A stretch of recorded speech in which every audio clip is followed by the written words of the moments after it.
up? This is Clay Sunico and welcome again to another video. So for today's videos, we'll be going to discuss to you about one particular topic in the Philippine popular culture subject, and I will be discussing to you together with my colleagues, and we'll be focusing on this one rampant issue in our society that needs to be understood and needs a clear discussion so that everyone could have a big point and could have a sentiment in thinking about what these really things are. So without further ado, our topic for today is all about race, racism, and representation. So I hope you guys lend your ears from us and you'll enjoy listening. So without further ado, let's begin.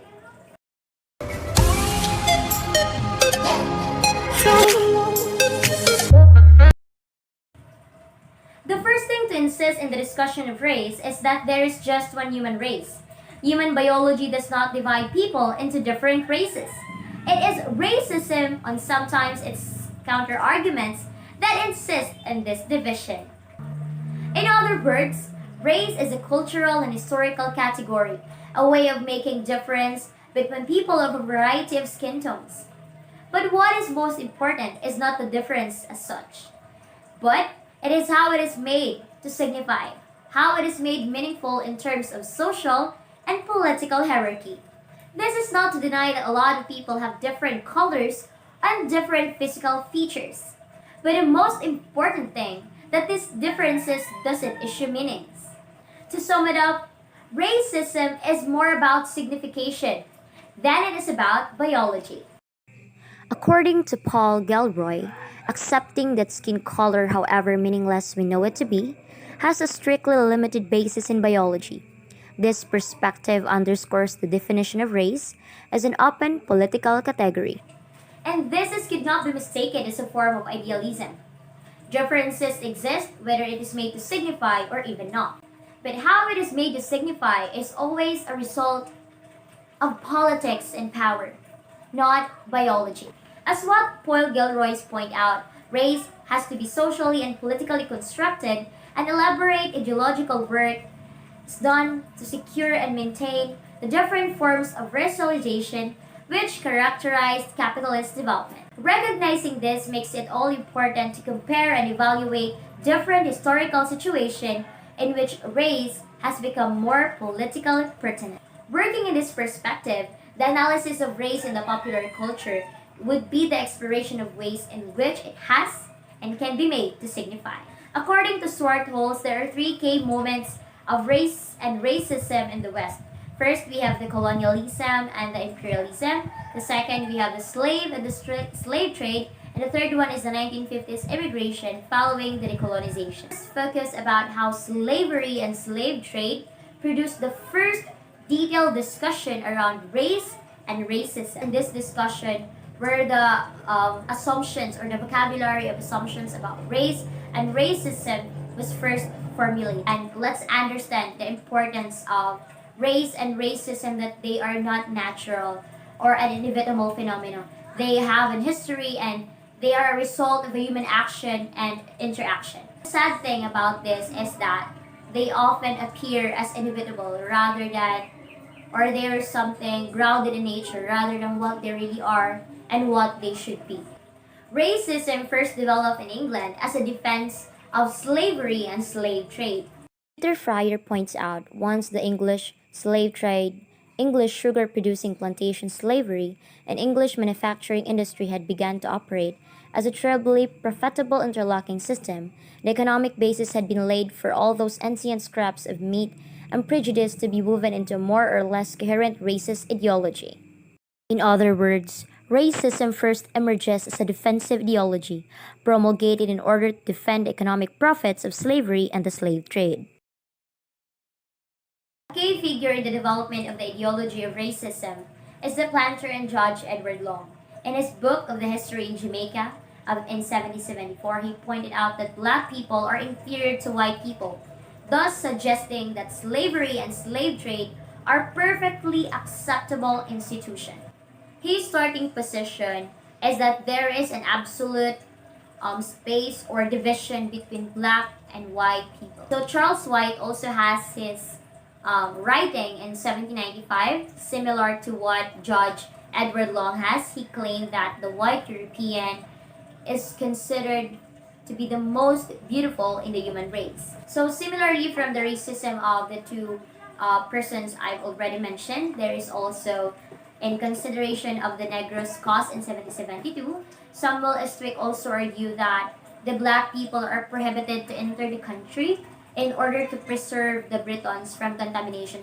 So, linking to these concerns in the abolition of slavery, John Scattergood, writing in 1972, he argued that if the slavery will end, the black people from around the world will flock hither and they will mix with the natives and will mix with the breed of the common people.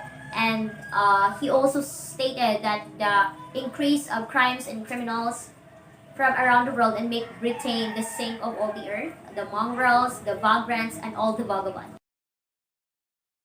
Given that slavery and slave trade were of economic benefit to many people not directly involved with its practice, the new ideology of racism spread quickly among those without a direct economic interest in slavery and slave trade.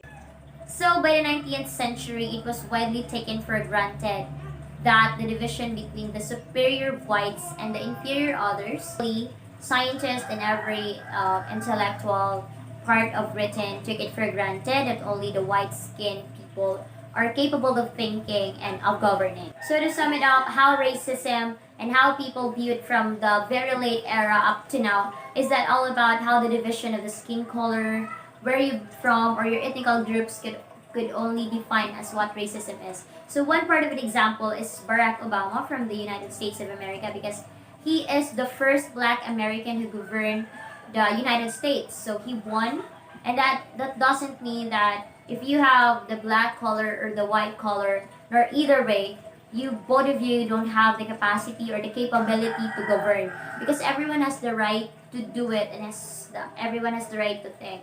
So at first we must not judge or whatever we think about other people. It's because our skin color, our eye color, our hair color, whatever it is could be different in our physical features does not define our character.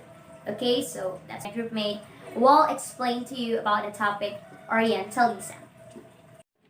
Good day everyone, I am Chisel B. Mingalian, BSN Filipino 3B, and in this lesson 8, which is the race, racism, and representation, I am only going to focus and discuss what is the Orientalism. So before we go deeper with what is Orientalism, let's have first to understand the concept of Orientalism, beginning with the word Orient itself. It is an original medieval usage, the Orient, that referred to the East. Orientalism, it is a Western scholarly discipline of the 18th and 19th century. It encompassed the study of languages, literatures, religion, philosophies, history, arts, laws of Asian societies, especially the ancient ones. The Orientalism is a work of a Palestinian American scholar, Edward Said, who happens to be the father of Orientalism. The term has been used disparagingly to refer to the allegedly simplistic, stereotype, and demeaning conceptions of Arab, Asian cultures generally held by Western scholars.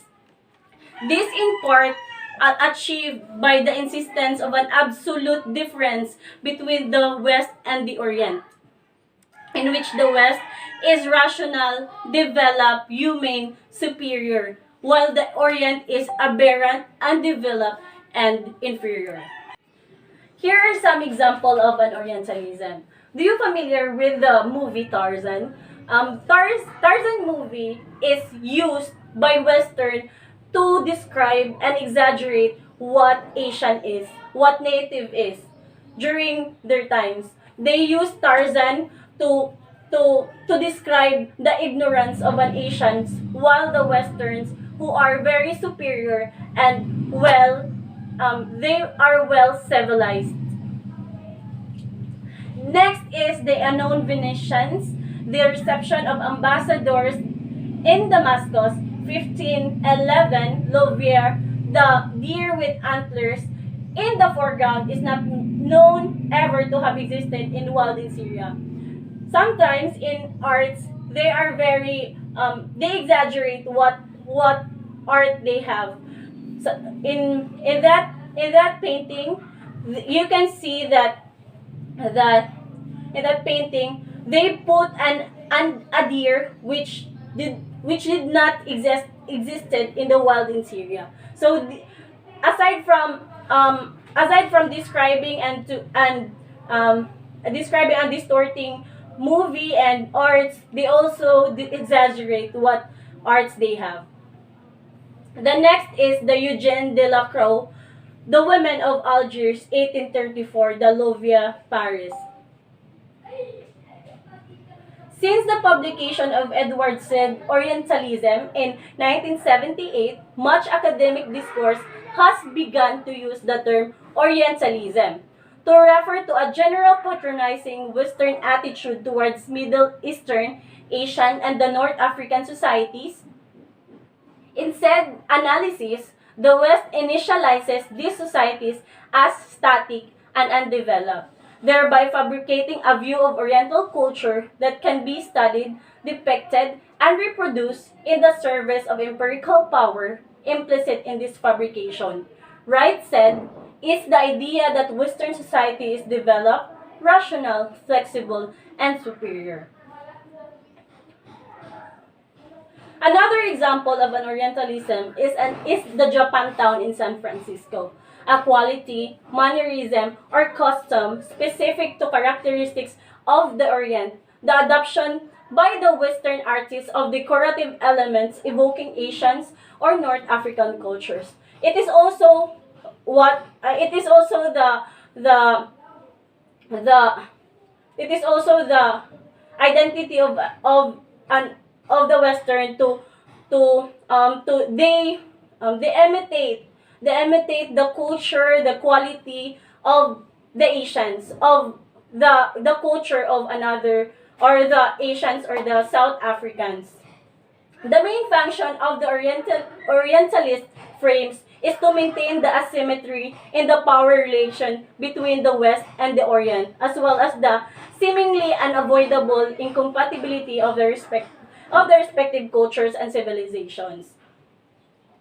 So, Orientalism is still with us. A part of the West political unconscious, Orientalism is at its core a critic of the expert and producers of knowledge about the Arab Islamic world, from Flaubert and Mystic to Bernard Lewis and Daniel Pikes. That would be all. Thank you and God bless. Good day, everyone. My name is Franz Ludziri Camara, BS Ed Filipino 2B. My report for today is all about anti-racism and cultural studies. Before we proceed to my topic, let me first discuss the definition of racism for us to know why there is anti-racism. So, what is racism? Racism, also called racialism, the belief that humans may be divided into separate and exclusive biological entities called races, that there is a causal link between inherited physical traits and traits of personality, intellect, morality, and other cultural and behavioral features, and that some races are innately superior to others. Racism can be revealed through people's actions, as well as their attitudes, right?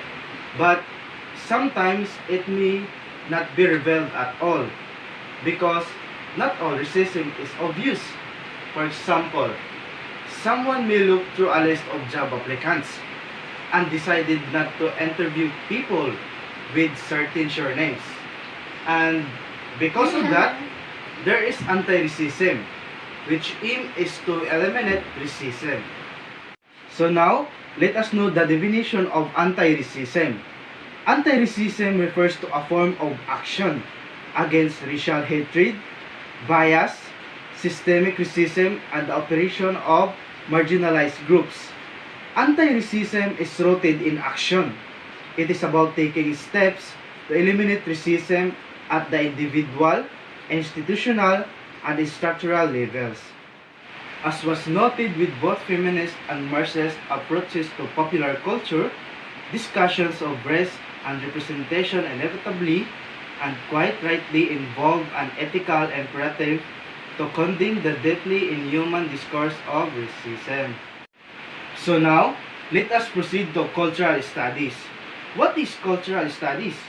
Cultural studies is an innovative, interdisciplinary field of research and teaching that investigates the ways in which culture creates and transforms individual experiences, everyday life, social relations, and power. The work that cultural studies has to do is to mobilize everything that it can find in terms of intellectual resources in order to understand what keeps making the life we live and the societies we live in profoundly and deeply anti-human in their capacity to live with difference.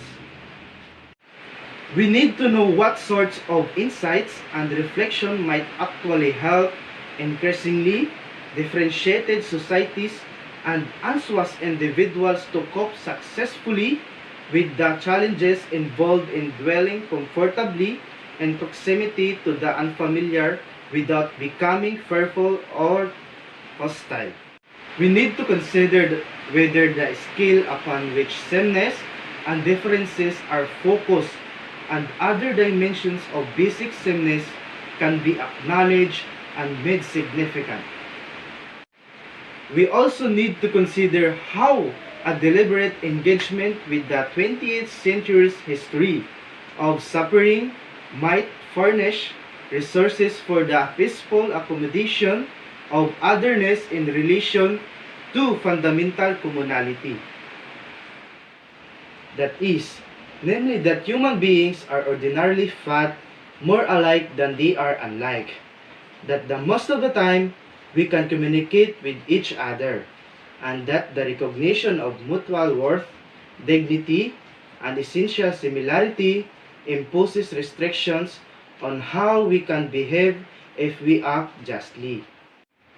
The work of cultural studies, like that of all reasonable intellectual traditions, is to intellectually and by example help to defeat racism, and by so doing, help to bring into being a world in which the term race is little more than a long disused historical category, signifying in the contemporary nothing more than the human race. Race must be retained as an analytical category net because it corresponds to any buyer epistemological absolutes, but because it refers investigations to the power that collective identities acquire by means of their roots in tradition. These identities, in the forms of white racism and black resistance, are the most volatile political forces in Britain today. Before I end my presentation, I have here a quote by Martin Luther King Jr. and Monet Tunquat about anti-racism. Martin said, "Let us all hope that the dark clouds of racial prejudice will soon pass away, and that, in some not too distant tomorrow, the radiant stars of love, brotherhood will shine over our great nation with all their scintillating beauty."